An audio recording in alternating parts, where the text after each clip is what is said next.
What's going on, guys? In this video, I want to talk about the best options that you can put in your body as a cheat meal, as a cheat day, high refeed day, high calorie day. All right, it's not because it's a refeed day or a high carb day that you necessarily need to just eat junk food and food that won't necessarily serve you. Use that day to help you. You don't need to go 2 step backward, 2 step forward, 2 step backward, 2 step forward. You won't be advancing. A lot of people do that on their cheat day. They're waiting the whole week, and next thing you know, on their cheat day, they're eating Kit Kat and chocolate all day and cookies and things that won't necessarily serve them for that whole week. All right, you gotta understand the purpose of a high day, of a, let's say, cheat day, of a refeed day. And the purpose of it is replenishing your muscle glycogen, giving you that mental break, increasing your carbs, replenishing that muscle glycogen, and getting that metabolism higher, all right? Because the metabolism slows down. As you're going through that week, you're dieting, you're getting depleted, all right? So your muscles are losing glycogen, which is your body's main source of energy, carbs that are stored in the muscle, but you're training so hard the whole week. That you're depleting that glycogen slowly but surely. And now the day of the refeed comes. Why? Not because you deserve it, not because you're awarded something and because you gotta feel good now. No, it has a purpose. We have to replenish that muscle glycogen. So we give that fullness again to your muscles. So now you're ready to go for another whole week to train and push hard while being in a caloric deficit. All right, guys, don't see a high calorie day or a refeed day as something to reward yourself. It's not that. It's something that you have to do to improve your performance. Yes, it feels good. Yes, we all want to eat more, but it doesn't mean that we're gonna have to start eating pizza because, like I said, pizza, it's bread and a lot of cheese and a lot of oil, a lot of fried stuff. It's very high fat, all right? And you want to make sure that on your refeed days, you're choosing your meals accordingly and smart things. First thing first, I'm gonna tell you what those things can be. First thing first, it's something that you usually eat. So if you're someone that is used to eating cream of rice every single day of the week, well, that's what's gonna be the main source of your carbs on a refeed. You gotta just increase a lot more the quantity of it because you know your body digests it well, all right?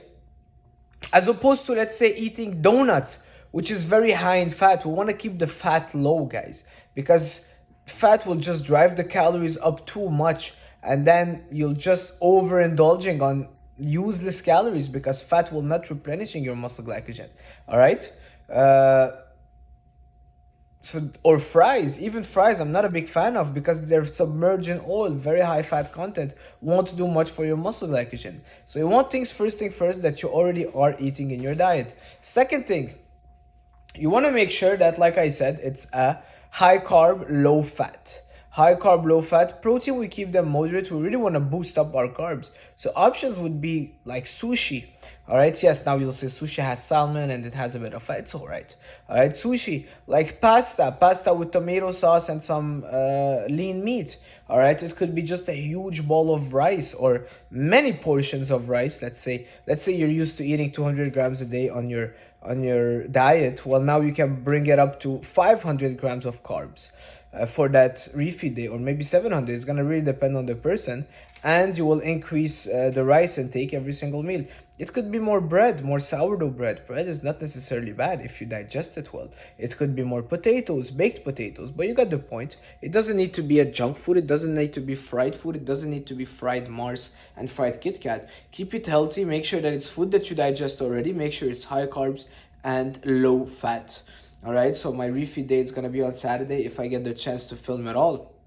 But last week's refeed, actually 2 weeks ago, you know what? It was mostly doubling the quantity of rice each portion, doubling my cream of rice. And in the evening, I made myself a huge 4 sandwiches of sourdough bread and jam. Super easy to digest on the body, carbs that are easy to digest. You don't want to be refeeding with oatmeal, all right? Can you imagine all the fiber in there? Yeah, that's another point. You don't want to refeed with high fibrous carbs because then all the fibers in there are just going to bloat you and you're not going to be able to eat as much, all right? And your body is not going to absorb those carbs as fast and as easily. And guys, the whole point of that refeed is to let your body rest. So don't do a refeed if you want to go do a marathon right after and thinking you have to burn it all off. That's not the point.